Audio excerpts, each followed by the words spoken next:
Hey family, welcome to the Hub.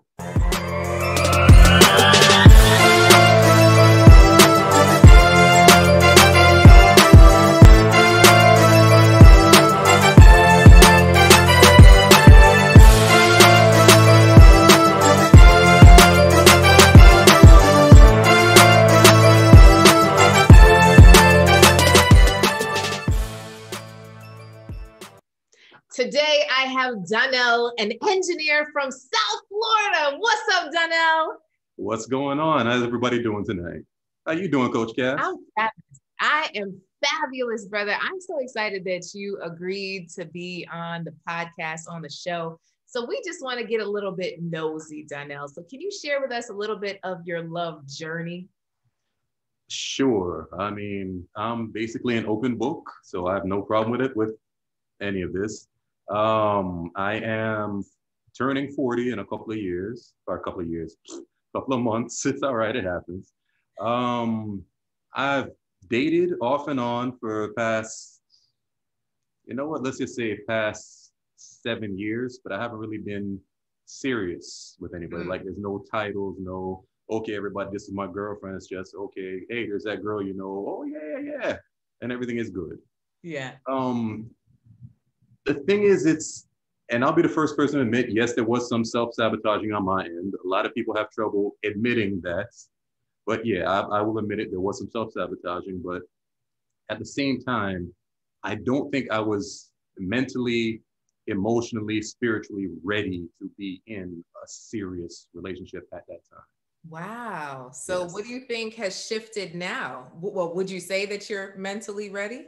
I would definitely say I'm mentally ready now. Mentally, physically, spiritually, emotionally, all of that, yes. So what changed for you, Donnell? Honestly, me.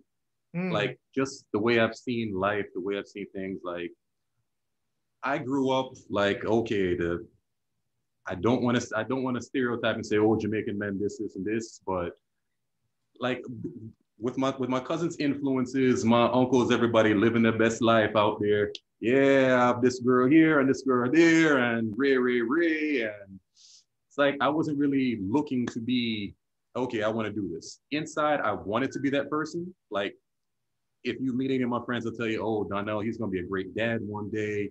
He's always around the kids. They flock to him. He's the cool Uncle Donnell and all of that. So I wanted that, but at the same time, I wasn't really ready to accept that into my life. Like I didn't want to have to grow up, so to speak. Ooh, so now you feel like you're grown. Like, was there anything specific that happened that made the switch go off? Like, okay, I'm done playing the field and now I'm ready to really seek something real. Yes. Ooh. Like I said, it's life. Real life comes at you fast, whether you're ready for it or not.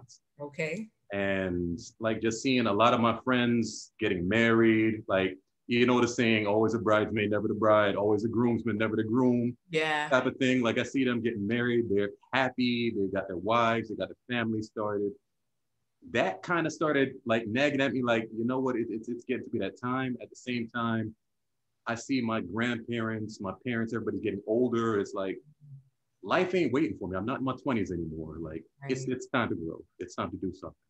Oh, snap. Oh, this is so exciting, especially to hear from a man, right? Because we hear always from the woman with their biological clocks and all the things. So it's pretty cool that you as a man are saying, you know what? Like, I want my parents, my grandparents to see me do some things. So that means I'm going to have to get it together. Ooh! Absolutely. Like, don't let anybody fool you. Men have biological clocks too. Oh, it doesn't tick the same way as the young ladies, but yeah, we do. Like, there comes a point where it's like, you know what? Sitting here in the club, popping bottles. I mean, it's fun, but it just ain't cool anymore. Like, it's old. Yeah, like I go to a party, I see like sexy girls dancing and winding up, and like, miss, I knew you when you were in pigtails. Like I dated your older sister. Like, go home. Like, go play with your Barbies. Like, you grow out of it. It gets old real quick. Yeah. No more gallivanting. All right. So tell me, what have you tried to do in terms of meeting someone? What have you tried to do now that you're serious? What you been doing? Well, now that I'm serious, before the lockdown, like I would go out to lounges. I see somebody in the grocery store, you know, you'd start up a conversation. Hey, it's nice to meet you. My name is Donnell, blah, blah, blah, blah, exchange numbers. I've tried the online dating thing and I've had some success with it. Like, you know, it's a lot of people are against online dating. Like, no, it just seems weird. It's different. The way I look at it is people are people are people, no matter where you meet them. There we go. At least when you meet them online dating, you know, hey, I'm looking for this. They're looking for this. You guys are on the same page. It's not like, okay, I met this girl. Yeah, we went out a couple of times. Does she really like me? Does she really like my bank book? Does she really like what? Does she like the meal that I'm paying for? Like, right. At least you have a better understanding, and you guys are on the same page, or at least start that way. So you were telling me before we started out that something special has happened, and you know we're just saying in general, but I really just want to go into a little bit of the beginnings, right? When you meet someone online and what that looks like, because there are some people listening that are absolutely afraid to online date, and some are like, well, I'm waiting on the guy to make the first move, or you know, like what is it? So just in terms of the person that you recently connected with, who sent the first message?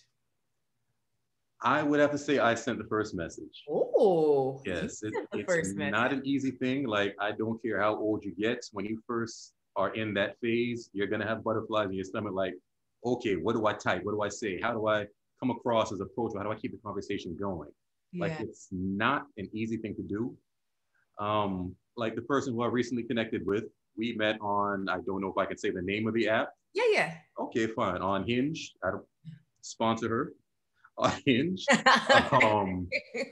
And the conversation it went great there because we've been going back and forth. Like, we talk, we laugh about the most goofy things in the world. Like, we built that connection. Like, I've met other people on the app and that connection wasn't there. It's more of me saying, hey, so-and-so, how are you doing today? Fine. Oh, so what do you do for work? I'm a this. Like, it's very short and just one word answers. Or they just don't respond at all until like a week or two later with the, oh, I'm a bad texter. So that don't work on anybody. Don't use that one. Please don't use that one. So question, in your online dating time, have ladies actually reached out to you, and how did you receive that? Were you okay with that? Like, is that taboo if someone says hello to you first? No, honestly, and I'm going to be completely honest, ladies.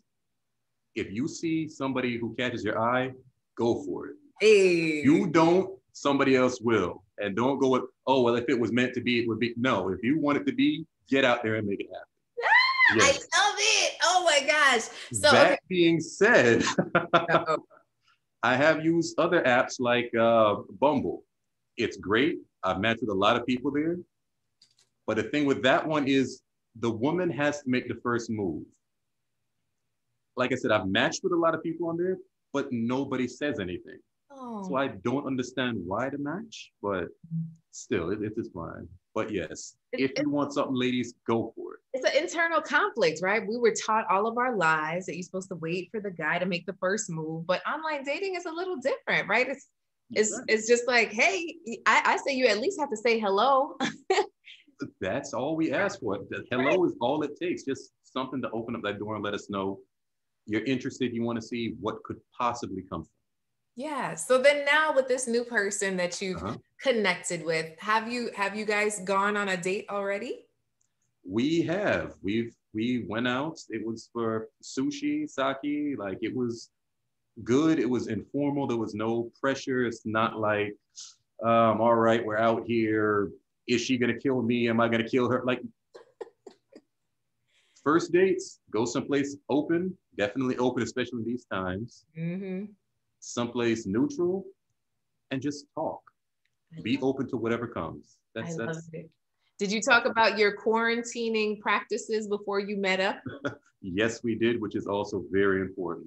Right. Like, we spoke on the app for about a week, maybe a week and a half, just kind of feeling each other out before we actually met in person. So you went straight from the app to in person, or did you guys do like a video date in between? We didn't do a video date. We did do phone calls and things like that, but no video dates. Wow. So you went just just hoping that she looked like her pictures online. Yeah, I'm old school like that. Like I will video chat like we're doing now, but I prefer to see somebody in person so I can see the mannerisms. There's nothing really scripted, or I know it's actually who I'm speaking to. Yeah. But yeah, we met in person, Wow. masked up, all that good stuff, and Yeah. just sat and talked. Like I was expecting to be out there maybe an hour or two. We closed down the restaurant, just sitting there Wow. talking about everything under the sun. Oh, that's so exciting. So no matter where this situation ends, I'm just excited for the beginnings of, there's something special about connecting with someone. So, without predicting into the future everything that's going to happen, it's like really just being able to enjoy someone's company. There's something special to that, right? Absolutely. I am never against meeting people. Like it's always a good thing because everybody has their own stories. Mm-hmm. Who doesn't love a good story? Yeah. So that whole connection is it's a beautiful thing. I tell you, my husband and I, we went for a sushi date, our first date, and we shut down the restaurant too. That's awesome. Just saying. So, Donnell, do you have a question for me? Let's see. What is your most common query or question from young ladies regarding what it is that men want? Like I would just love to hear that one. The most common question. What it is that men want? Okay, so the most common question I get is, where are all the men? That is the common question. Like they want to know if I had them in my inside pocket or if I have a special directory somewhere. And I really affirm them that they're all around you. It really is, but there's something there that's blocking you from seeing them, right? Because I'm 100% sure that you have amazing women in your life that probably just don't see you, right? Or vice versa. So it's always something there that we're just not aware of because we're not open to it, right? And when it comes to what men want, I usually have my husband share what men want. And one of the biggest things that he says is how important it is to be feminine, to, even though that you're powerful women, even though you get things done, that there's something beautiful about the essence of a woman. And he always says that, like in the Bible, you never see a woman take down an empire with a sword. She always takes it down with her softness, and how powerful it is to show up in that softness, because innately that's who we are as women, but we forget it because we have so many things to do. So you tell me, Donnell, do you agree? I agree 100%. In this day and age, everybody is so fixated with, I got to do it for myself. I got to get this. It's me against the world, but it doesn't have to be that way. Right. I mean, men and women alike, like a little softness goes a long way. Like be open, be vulnerable, like let the walls down, let somebody in. Yeah. Like you don't have to prove. Honestly, when I meet somebody, I go out, like, I don't care what you do for a job. I don't care who you know, what connection you have. I want to know you as a person. Yeah. Like, be vulnerable. Get to know somebody on that level, and then you can build. All the job and all that stuff, that's great. It's fantastic. Icing on the cake. Be you, 100% and completely. I love it. Oh my gosh, Donnell, I know that you are single at the point of this interview. So how do people get in touch with you? Do you have an Instagram? What's your handle? I do have an Instagram. I can't really pronounce it because it's my name backwards. I mean, how you pronounce that? LLENNODC. Donnell C. Lenod C. I like that. All right, that's what I'm going to use. It's Lenod C. Yes. There you go. Double L, double N. All right. Well, double L, double N. Yes. I appreciate you just sharing your truth. And I feel like someone is really going to pick up the nuggets that you threw down. And wherever you go in your love journey, I just appreciate you sharing it with us here today. Much love. Thank you for having me. Bye. Bye. See you guys next time. Make sure to tune in, subscribe, and leave a review for every single episode that you listen to. Much love, many blessings.